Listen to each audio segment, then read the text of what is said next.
대림절 마지막 줄 리프레임 사이트입니다. 이 땅에 성육신하신 예수 그리스도를 기다리며 이 나라와 세대를 위해 기도하고 있습니다. 2025년 한 해 동안 이 나라와 민족 가운데 하나님의 나라의 가치가 부재했던 자리를 살펴보고 각 세대가 겪었던 고통과 아픔을 돌아보며 함께 기도하고 있는데요. 지난주는 공의가 밀려난 자리들을 살펴보았고 이번 주는 평화가 깨져버린 자리들을 돌아보려고 합니다. 오늘은 평화, 히브리어로는 샬롬이라고 하죠. 이 땅에 하나님의 샬롬이 깨져버린 자리들을 각 세대에 일어난 이슈들을 통해 살펴보겠습니다. 네, 여기서 샬롬은 그저 전쟁이 없는 상태, 그런 단순한 의미가 아닙니다. 온전함, 조화, 건강, 번영까지 아주 포괄적인 개념이죠. 오늘 우리가 살펴볼 내용은 바로 이 총체적인 평화가 각 세대에서 어떻게 무너지고 있는지에 대한 것입니다. 자, 그럼 한번 풀어보죠. 가장 먼저 다음 세대인 아동 청소년들입니다. 이들의 평화가 정신건강 문제로 심각하게 위협받고 있습니다. 최근 5년 사이 정신건강 문제로 병원을 찾는 아이들이 거의 2배 가까이 늘었다는 정말 충격적인 자료가 있더라고요. 네, 구체적인 수치를 보면 정말 심각합니다. 정신병원에 입원한 만 19세 미만 환자가요. 2020년에는 1,076명이었는데 2024년에는 2,126명으로 거의 딱 2배가 늘었습니다. 이번 치료가 필요한 아이들이 그만큼 늘어났다는 거군요. 그냥 상담 수준이 아니고요. 바로 그겁니다. 주요 입원 사유는 ADHD 같은 행동 문제, 그리고 우울이나 불안 같은 정서 문제라고 하는데요. 4년 반 동안 아동 청소년에게 처방된 정신과 약물 건수가 총 220만 명을 넘는다고 하니 문제가 정말 심각해 보입니다. 특히 더 우려스러운 건 아주 어린 유아기, 그러니까 0세에서 6세 사이에서도 항정신병약 처방이 빠르게 늘고 있다는 점입니다. 그럼 원인이 뭘까? 자료는 두 가지를 지적하는데요. 첫째는 극심한 학업과 입시 스트레스입니다. 소위 교육특구인 강남 3구의 9세 이하 아동, 이 아이들의 우울증 불안장애 건수는 5년간 3배 이상 증가했습니다. 3배나요? 결국 사회 전체의 과도한 경쟁이 우리 아이들에게 그대로 전가되는 거군요. 또 다른 원인은 무엇인가요? 바로 가정 환경입니다. 부모의 잘못된 양육 방식이나 부부관계의 갈등이 아이들에게 직접적인 영향을 미치고 있는 거죠. 가정과 사회에서 깨진 평화가 아이들에게 그대로 전달되고 있는 참 안타까운 현실입니다. 다음은 2030 청년 세대입니다. 이들에게서는 개인의 불안한 심리가 범죄라는 형태로 나타나면서 사회 전체의 평화를 깨뜨리고 있습니다. 특히 올해 유독 많았던 그 폭발물 설치 협박 사건이 대표적이죠. 네, 지난 8월 한 달 동안에만 백화점, 수영장, 게임 회사, 콘서트장, 정말 수많은 곳에 폭발물 협박이 있었습니다.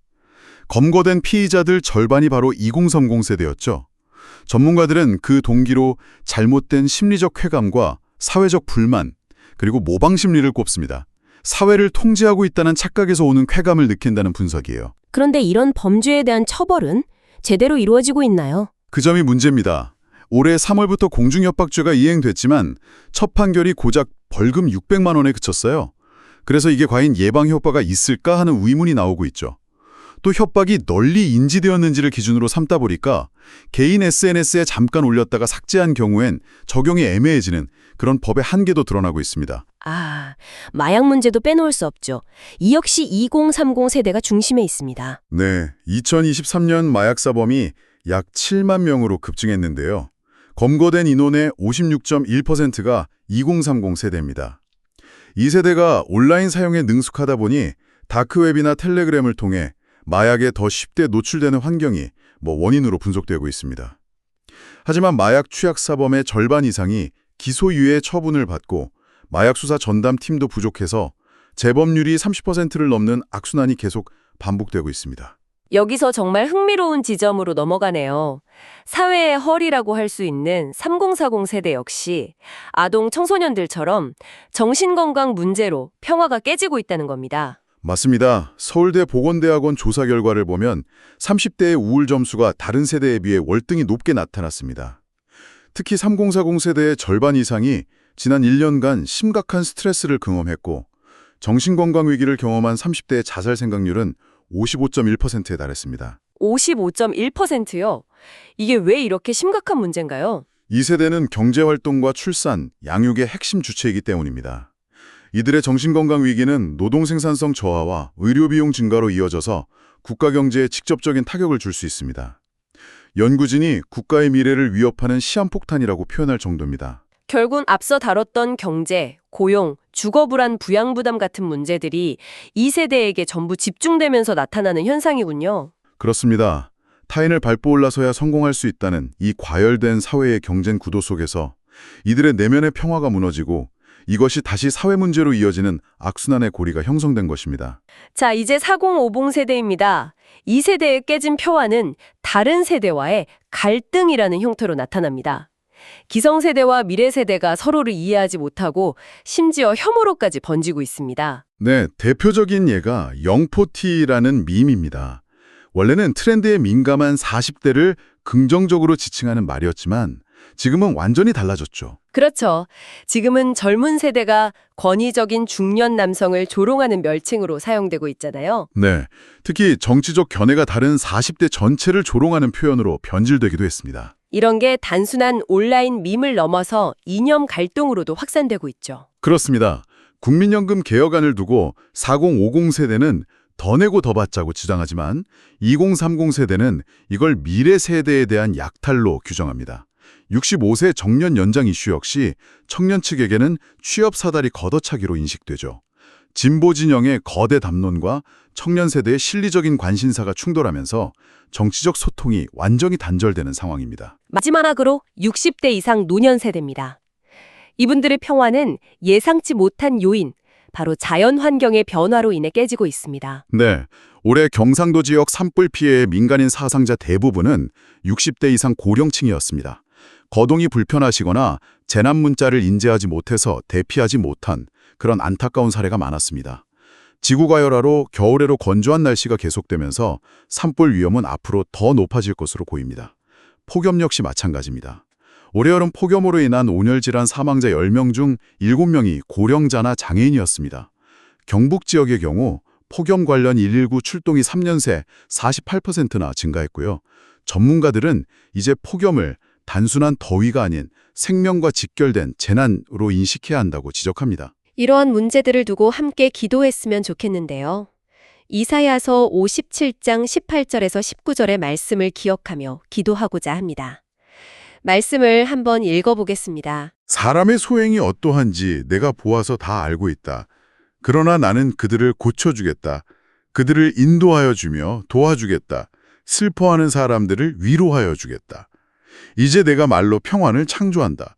먼 곳에 있는 사람과 가까운 곳에 있는 사람에게 평화가 있어라. 주님께서 약속하신다.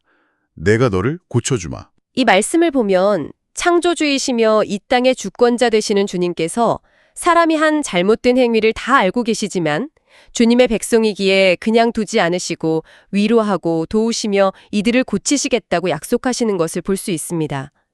오늘 나눈 이슈들을 통해 살펴본 각 세대의 어려움과 그들의 컨디션이 각자의 세대에만 머무는 것이 아니라 다른 세대에게도 영향을 미치며 평화로운 상태를 깨트리고 있음을 알게 되었는데요. 과연 이 땅에서 진정한 평화를 찾을 수 있는 것인지, 또 이 세대는 진정한 평화에 관심이나 있는 것인지 의문이 드는 지점이 참 안타깝습니다. 이러한 상황 가운데 놓여있는 이 나라를 올려드리며 기도할 때에 우리를 도우시고 고치시며 우리에게 평화를 주시겠다는 하나님의 이 약속의 말씀을 붙들고 이 땅에 진정한 평화가 임하고 회복되기를 기도하고자 합니다. 첫 번째, 평화의 의미가 회복되기를 기도합시다. 경쟁, 비교, 성공, 효율만 쫓느라 사회의 경쟁 구도가 과열되면서 평화는 사라져버렸고 이에 대한 관심조차 없는 세대를 봅니다. 교회조차도 우리와 화평한 관계로 하나가 되고자 하시며 이 땅에 그 평화를 주기 원하시는 하나님의 마음을 잃어버리고 사회의 경쟁 구도 속에서 세상의 것들을 쫓고 있는 듯합니다. 우리의 어리석음을 회개하며 그리스도인들이 먼저 교회 안에서 그리스도의 사랑을 실천하고 화평한 관계 가운데 하나가 되어 진정한 평화를 경험하게 되기를 기도합시다. 이것을 경험한 교회가 세상의 평화의 통로가 되게 하시어 평화가 무엇인지 알게 하시며 서로를 믿지 못하는 불신과 불안의 세대 속에서 그 의심과 공격하는 마음을 거두시고 서로에 대한 따뜻한 관심과 배려를 통해 화평의 열매가 이 땅에 맺히기를 기도합시다. 두 번째, 진정한 평화의 회복을 위해 기도합시다. 하나님께서 우리에게 허락하신 평화는 우리에게 잠시 머물다 사라지며 우리를 갈증나게 하는 것이 아니라 우리를 온전하게 하며 충만한 상태에 머무르게 하는 것입니다. 그러나 타락한 인간은 자극적인 쾌락만을 쫓았고 결국 그 쾌락은 이 땅을 더욱 공허하게 만들었으며 인간의 깊은 곳까지 스며들어 모든 것을 무너뜨리는 지경에 이르렀습니다. 하나님을 떠나 무너져버린 우리를 불쌍히 여겨주시길 기도하며 하나님이 우리에게 허락하신 진정한 평화의 의미를 회복하게 되기를 기도합시다. 약물이나 테러 등으로 얻게 되는 일시적인 쾌락과 쾌감을 쫓는 일이 멈춰지기를, 진짜 평화와 가짜 평화를 구분하지 못하고 죽음의 길로 가고 있는 이 세대를 구원해 주시기를, 잠깐의 쾌락이 아니라 오직 하나님이 주시는 참 평안으로 인해 마음이 상한 자들이 치료되고 주님의 사랑 안에서 진정한 평화를 누릴 수 있기를 기도합시다. 세 번째, 화목한 공동체로의 회복을 위해 기도합시다. 창조주 하나님을 알지 못하는 이 나라와 각 세대는 진정한 평화의 의미와 그 모습을 알지 못하며 오로지 자신을 위한 쾌락만을 채워놓고 있습니다. 이로 인해 공동체는 사라졌으며 서로 연결되지 못하고 갈라지는 것을 넘어 서로를 혐오하고 공격하는 일들이 일어나고 있습니다. 무지한 이 땅 가운데 하나님을 아는 지식이 만연해져서 갈라지고 나뉘어진 이 세대가 서로 간의 벽을 허물고 화목한 공동체의 모습을 회복하기를 기도합시다. 자신의 이익만 챙기려는 욕심 때문에 서로를 미워하지 않고 부모와 자녀 세대가 생각의 차이를 넘어 서로를 아껴주며 성령님이 주시는 화평의 마음으로 다시 하나 되는 따뜻한 공동체 문화가 형성되기를 기도합시다. 함께 기도합시다.